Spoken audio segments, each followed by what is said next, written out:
the American Farm Bureau Federation says on average it costs $43.47 to feed a family of 10 Thanksgiving dinner, but most families spend a lot more than that. So for this year's recipe roundup, we've asked Holly to make a meal for 6 for under $100. We feel like that's a little more realistic. She joins us again from Annandale, Virginia now with more. Holly, good morning.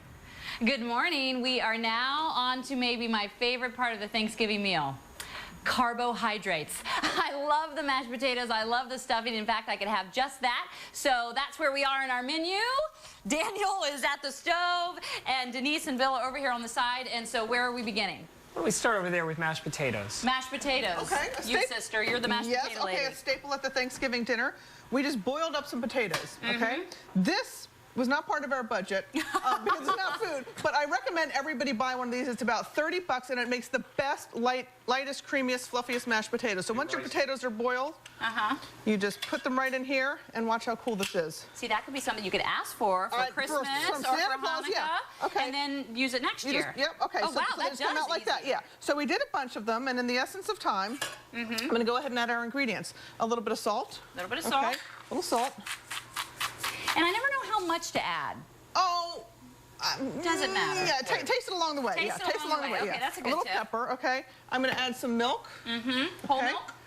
This is actually skim milk. Really? 2%, Look yeah. at you. 2%, yeah. And then a little bit of melted butter. We weren't being healthy. No. Well, okay, so I only add a little bit to begin with, and then I fluff it with a fork, okay? Okay. And this is, you're not going to have lumpy mashed potatoes, and because I'm only adding a little bit, you can continue to thin them out as you go along. So we clearly need a little bit more liquid in here, right? So I've got a little more milk right here. Gotcha.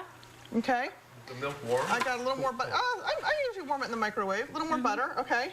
And you are a husband and wife that actually cooks together in the kitchen? We actually, and you're still married? We are still married, yeah. And you know what, Holly? We work together. Yeah, we work. Oh we my gosh, it can be done. I'm going to throw in a little bit of parsley because it gives it nice. That was a lot of parsley. All right. Everybody likes parsley. Yeah. They do now. Yeah. Keeps your breath clean. And does it really taste? Yeah. That's what I always ask about and you know what? And if we were not on a budget, okay, I would do a gourmet salt. This is actually white truffle salt. Oh wow, yeah. From Salt Sisters, which was at our show. Our budget just blew up. Yeah, but this is okay, look. So I want to make sure we get the stuffing in because we only have about a minute or so. So Daniel, you're on stuffing duty? Absolutely. Stuffing's really simple. If you want to keep your budget even lower, just save some bread that goes bad over the last couple of weeks. Because that really makes good stuffing, right? Absolutely. You want it to be As it stales, you need it crunchy anyway. If you're buying fresh, put it in the oven, let it dry out. Okay. Then, to mix your stuffing, you take your bread cubes here.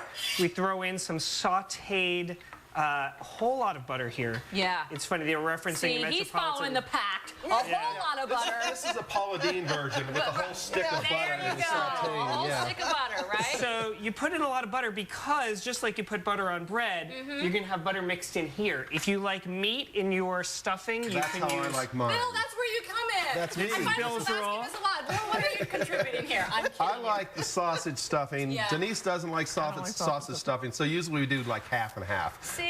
Some of it in the bird and some out of the bird. Yeah. Another way you stay You married. throw in your cooked stuffing, enough chicken stock to wet it. I actually will feel it with my hands to know when it's enough. Okay. It shouldn't feel soggy. It should just feel moist.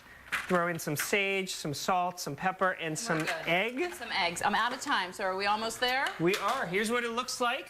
Okay, as he pulls that out of the oven, let me just do a quick tally. Ooh, yeah, that does look yummy. Salad, we spent $10. Cranberries, we spent $3.63. Mashed potatoes and bread stuffing, we spent $13.46. We are at a whopping $27.09 so far for our Thanksgiving dinner for 6. What's next on our recipe roundup? We've got some mashed rutabaga and some green beans with caramelized shallots coming up. That's Daniel. He's in charge of the menu. That's as our recipe roundup continues in our later this hour, I should say. Back to you guys. See, yeah, but you weren't going to make mashed rutabaga this year, were you? I love rutabaga. Actually, I Well, am. maybe you're going to have to add it to the menu.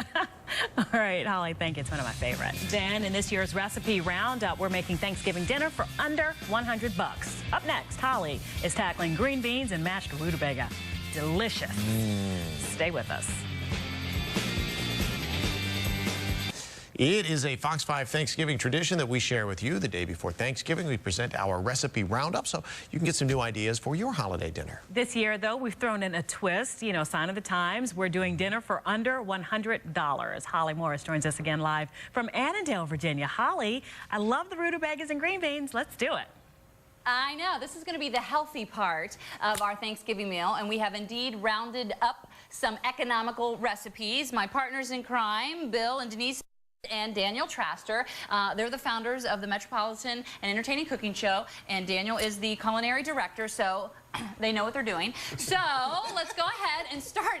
Bill, I came over here I felt like I was giving you a hard time. I came over here to stand by you, and you went over there. Sorry. You know what the boss would say. The good thing it's a big kitchen. We can all have our own space. Okay, so move on to food. Let's go. Yeah, Daniel's keeping us on track. Very simple. You all heard green bean casserole, right?